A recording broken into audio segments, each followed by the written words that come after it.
Defeating death in the Game of Thrones.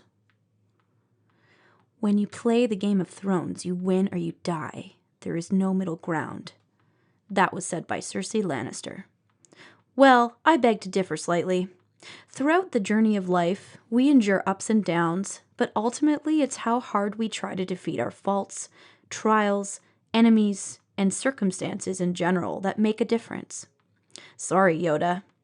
Although I agree with the act of doing and not giving up, it's how big of a fight that we put up that makes our lives interesting and movies worth watching. We are all mortal. Whether we are brave enough to face that truth or challenge it to its fullest potential, the law of human life revolves around a cycle of life and death. There are only so many dangerous decisions we are allowed to make until getting cornered between the sword and the wall.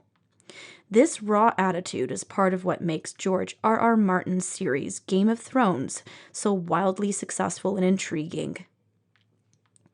With Season 4 inching around the corner this upcoming April 2014, HBO's TV adaptation has maintained and gained millions of fans around the world.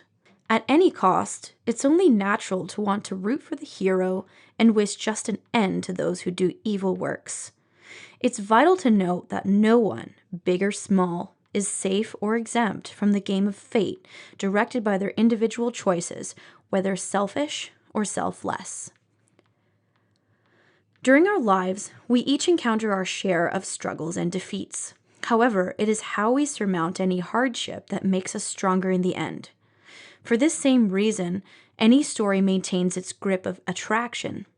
We want to watch the hero fight through his worst fears despite all opposing odds.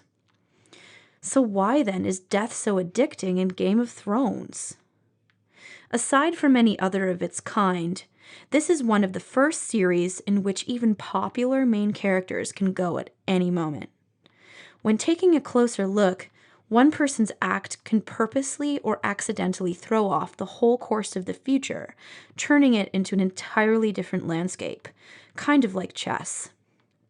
Second, the frequency and timeliness of death give it a full breadth of realism. Although it's a fantasy story, it is really based on basic human errors and the consequences of our mistakes.